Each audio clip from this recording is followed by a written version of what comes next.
तो आज हम आदत बनाने के विज्ञान में और गहरे उतर रहे हैं और खास तौर पर पहला सिद्धांत, इसे स्पष्ट बनाओ, है ना। हमारे पास जो सामग्री है वो इसी पर है कि कोई आदत शुरू कैसे होती है, अच्छी या बुरी, और इस जानकारी का हम इस्तेमाल कैसे कर सकते हैं। बिल्कुल। और आज हम सिर्फ ये नहीं समझेंगे कि आदतें बनती कैसे हैं, बल्कि इसकी जड़ क्या है। वो है संकेत, क्यूज, और देखेंगे कि इन संकेतों को अपने फायदे के लिए कैसे इस्तेमाल करें। अच्छी आदतें आसान लगें, बुरी आदतें थोड़ी मुश्किल। हाँ, और जो बात मुझे वाकई दिलचस्प लगी इसमें वो ये कि हम सारा क्रेडिट इच्छा शक्ति मतलब विल पावर या मोटिवेशन को देते हैं, लेकिन ये सोर्सेज इशारा कर रहे हैं कि शायद असली खिलाड़ी हमारा माहौल है, हमारा एनवायरनमेंट। तो चलिए इसी को समझते हैं।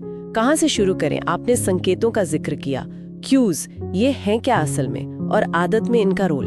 हाँ, तो संकेत या कह लीजिए ट्रिगर, ये किसी भी आदत की समझिए पहली ईंट है।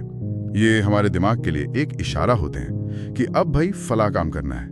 और ये कुछ भी हो सकता है, कोई खास समय, कोई जगह, कोई इमोशन, या कोई पिछला काम जो भी खत्म हुआ। स्रोत में एक नर्स का उदाहरण था जो दिखाता है कि हमारा दिमाग कितनी गहराई से पकड़ता है इन्हें, हमें पता भी नहीं चलता। हाँ, वो कहानी तो वाकई कमाल थी।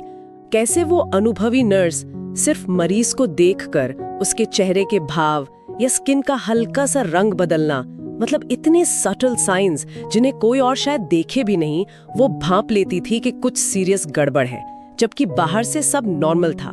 ये अद्भुत है कि हमारा दिमाग कैसे पैटर्न पहचानता है सबकॉन्शियसली। बिल्कुल, और ये सिर्फ नर्सेज या डॉक्टर्स की बात नहीं है, हम सब ऐसा करते हैं अनजाने में। जब बार बार किसी खास संकेत के बाद हम कोई काम करते हैं तो दिमाग में एक मजबूत कनेक्शन बन जाता है, एक न्यूरल पाथवे। जैसे सुबह उठना और फौरन कॉफी का सोचना, या स्ट्रेस हुआ और हाथ फोन पर गया, संकेत आया और दिमाग ऑटो पायलट पर, वो काम हो जाता है। इसीलिए अगर अच्छी आदत बनानी है तो उसका संकेत एकदम साफ होना चाहिए, ऑब्वियस, दिमाग उसे मिस ही ना कर पाए।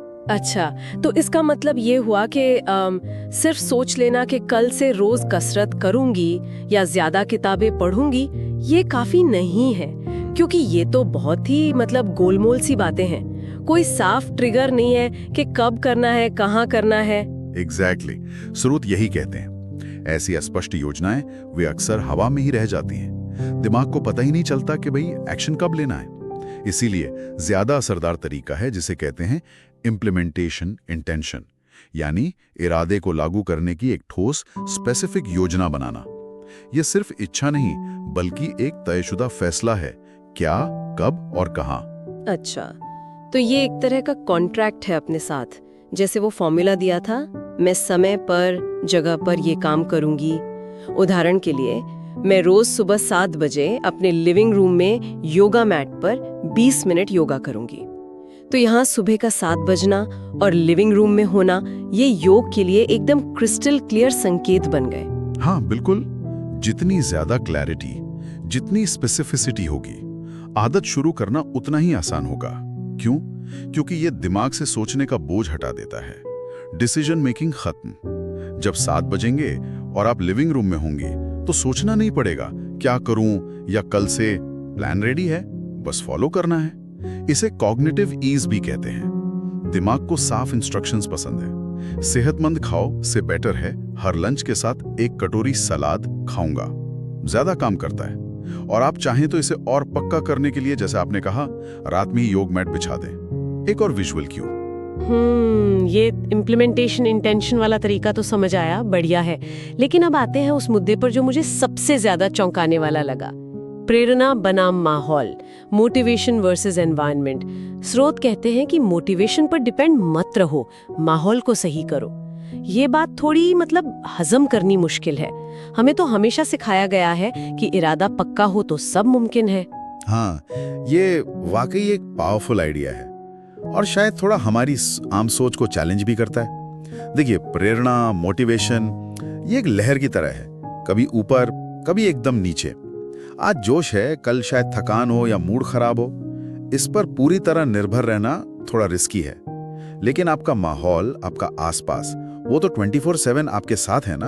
हाँ, अगर इसे सोच समझकर डिजाइन किया जाए तो ये लगातार चुपचाप आपको सही दिशा में पुश करता रहेगा, बिना आपकी ज्यादा कोशिश के। इसी को एनवायरनमेंट डिजाइन कहा गया है। अपने माहौल को ऐसा बनाना कि अच्छी आदतें आसान लगें और बुरी आदतें मुश्किल। हाँ, इसके कुछ प्रैक्टिकल उदाहरण भी दिए थे जिनसे बात और साफ होती है। जैसे अगर रोज सुबह दौड़ने जाना है तो रात को ही जूते, कपड़े वगैरह दरवाजे के पास रख दें जहां सुबह नजर पड़े। ये एक मजबूत विजुअल क्यू बन गया। बिल्कुल। या अगर फल ज्यादा खाने हैं तो उन्हें फ्रिज में छुपाने के बजाय डाइनिंग टेबल पर रखें सामने। पानी ज्यादा पीना है, अपनी पानी की बोतल हमेशा डेस्क पर नजर के सामने रखें।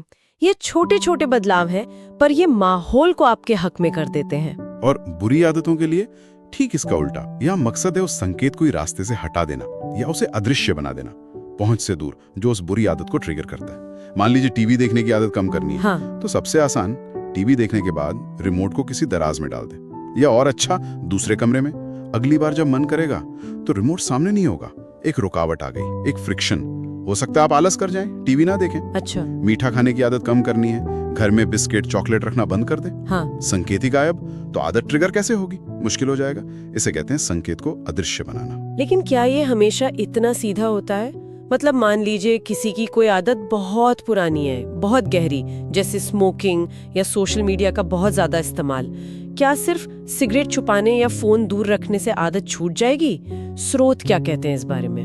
देखिए, ये बहुत वाजिब सवाल है, और स्रोत ये नहीं कहते कि सिर्फ माहौल बदलने से हर लत, हर एडिक्शन तुरंत छूट जाएगा। आदतें कॉम्प्लेक्स होती हैं, खासकर एडिक्शंस। लेकिन वो इस बात पर बहुत जोर देते हैं कि माहौल को कंट्रोल करना पहला और सबसे शक्तिशाली कदम है। ये आदत को शुरू करना ही मुश्किल बना देता है। जब क्यों नजर नहीं आएगा या उस तक पहुंचना मुश्किल होगा, तो आदत में पड़ने के चांसेस कम हो जाते हैं। ये आपकी विल पावर पर जो बोझ पड़ता है ना, उसको कम करता है। हो सकता है गहरी आदतों के लिए और भी स्ट्रेटेजीज लगानी पड़े, पर माहौल को ठीक करना वो हमेशा एक बेसिक और बहुत असरदार शुरुआत है। और यही बात सेल्फ कंट्रोल पर भी लागू होती है ना? आत्मनियंत्रण। हम अक्सर उन लोगों को देखते हैं जो बड़े अनुशासित लगते हैं और सोचते हैं, वाह क्या गजब की विल पावर है इनमें। केक सामने रखा है पर खुद को रोक लेते हैं, सुबह 5 बजे उठकर कसरत कर लेते हैं। हाँ, ये आम धारणा है, कॉमन परसेप्शन। लेकिन स्रोत एक अलग ही कहानी बताते हैं, जो ज्यादा रियलिस्टिक लगती है। उनके मुताबिक जिन लोगों में हमें हाई सेल्फ कंट्रोल दिखता है, वो असल में हर पल अपनी विल पावर से लड़ नहीं रहे होते, प्रलोभनों से जूझ नहीं रहे होते, बल्कि वो ज्यादा स्मार्ट होते हैं। वो अपने माहौल को ही ऐसे मैनेज करते हैं कि उन्हें प्रलोभनों का, टेम्पटेशंस का सामना ही कम करना पड़े। वो उन सिचुएशन से बचते हैं जहां उनकी विल पावर टेस्ट हो। मतलब वो विल पावर का इस्तेमाल टेम्पटेशन से लड़ने में नहीं, बल्कि टेम्पटेशन वाले माहौल से बचने के लिए करते हैं। तो मतलब ये हुआ कि जिसे हम सेल्फ कंट्रोल समझते हैं, वो असल में विल पावर का शो ऑफ कम और माहौल के स्मार्ट मैनेजमेंट का नतीजा ज्यादा है। जैसे वो इंसान जो रोज जिम जाता है, शायद इसलिए नहीं कि उसकी विल पावर बहुत मजबूत है, बल्कि इसलिए कि उसने जिम घर के पास चुना है, दोस्त के साथ जाने का प्लान बनाया है, कपड़े पहले से तैयार रखे, उसने सारी रुकावटें हटा दी। हाँ बिल्कुल। और वो जो मीठा नहीं खाता, शायद इसलिए नहीं कि देखकर कंट्रोल कर लेता है, बल्कि इसलिए कि घर में मीठा है ही नहीं। बिल्कुल सही। देखिए, टेम्पटेशन से लगातार लड़ना दिमाग के लिए बहुत थकाने वाला काम है, एग्जॉस्टिंग है। विल पावर एक मसल की तरह है, यूज करने पे थक जाती है, ये लिमिटेड रिसोर्स है। तो सबसे समझदारी की स्ट्रैटेजी क्या हुई? इसे बचाओ, ऐसा माहौल बनाओ जहां विल पावर की जरूरत ही कम से कम पड़े। इसीलिए जो लोग सबसे ज्यादा अनुशासित या सेल्फ कंट्रोल्ड लगते हैं ना, वे शायद अपनी विल पावर का सबसे कम इस्तेमाल कर रहे होते हैं, क्योंकि उन्होंने माहौल को ही अपना सबसे बड़ा साथी बना लिया है। अरे वाह, ये तो सोचने का पूरा नजरिया ही बदल देता है। तो अगर हम इस पहले नियम, इसे स्पष्ट बनाओ का सार निकालें, तो मेन बातें क्या हैं जो याद रखनी चाहिए, टेकअवेज? हाँ, तो इस पहले नियम के जो मुख्य सबक हैं स्रोत के हिसाब से, वो ये है। पहला, हर आदत एक संकेत, एक क्यू या ट्रिगर से शुरू होती है। ये दिमाग को बताता है कि अब क्या करना है, तो इन संकेतों को पहचानना पहला स्टेप है। दूसरा, अच्छी आदतें बनानी है तो उनके संकेतों को एकदम स्पष्ट, ऑब्वियस, सामने दिखने वाला, विजिबल और ध्यान खींचने वाला, अटेंशन ग्रैबिंग बनाओ। इंप्लीमेंटेशन इंटेंशन इसमें मदद करता है। तीसरा, बुरी आदतें तोड़नी है तो उनके संकेतों को अदृश्य, छुपा हुआ या उन तक पहुंचना मुश्किल बना दो। संकेत को रास्ते से हटाना बेस्ट है। चौथा, मोटिवेशन आता जाता रहता है, लेकिन माहौल लगातार असर डालता है। तो माहौल को सोच समझ के डिजाइन करना अक्सर मोटिवेशन बढ़ाने से ज्यादा पावरफुल है। और पांचवा, असली सेल्फ कंट्रोल का राज मजबूत विल पावर में नहीं है, बल्कि माहौल को ऐसे कंट्रोल करने में है कि टेम्पटेशन का सामना ही कम से कम करना पड़े। ये एनवायरनमेंट मैनेजमेंट की कला है। तो ये थी हमारी चर्चा आदत बनाने के पहले और शायद सबसे बुनियादी नियम पर, संकेतों को स्पष्ट बनाने पर। ये समझना कि कैसे हमारा कमरा, डेस्क, फोन, हमारा पूरा माहौल अनजाने में ही हमारी आदतों को शेप दे रहा है, ये काफी आंखें खोलने वाला है। ये दिखाता है कि बड़े बदलाव के लिए हमेशा अंदरूनी लड़ाई की जरूरत नहीं, कभी-कभी बाहर के छोटे बदलाव भी कमाल कर सकते हैं। बिल्कुल। अक्सर हम सोचते हैं कि आदतें बदलने के लिए हमें अंदर से बदलना होगा, अपनी विल पावर बढ़ानी होगी। लेकिन ये चर्चा दिखाती है कि बाहरी दुनिया, हमारा माहौल को बदलना भी उतना ही जरूरी है, शायद उससे भी ज्यादा।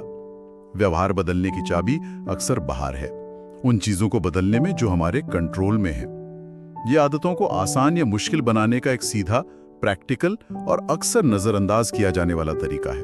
और इसी सोच के साथ हम अपने सुनने वालों के लिए एक सवाल छोड़ जाते हैं जिस पर वो सोच सकते हैं। अपने रोजमर्रा के जीवन को देखिए, ऐसे कौन से छोटे, लगभग अदृश्य से संकेत है? शायद फोन पर बार बार जलने वाली वो नोटिफिकेशन लाइट, किचन काउंटर पर रखा वो कुकी जार, या सोफे के पास पड़ा वो टीवी रिमोट। कौन से ऐसे संकेत हैं जो चुपचाप, बिना आपको पता चले, आपकी आदतों को दिशा दे रहे हैं? इन छिपे हुए ट्रिगर्स को पहचानना शायद यही उस बदलाव की शुरुआत हो जिसे आप लाना चाहते हैं।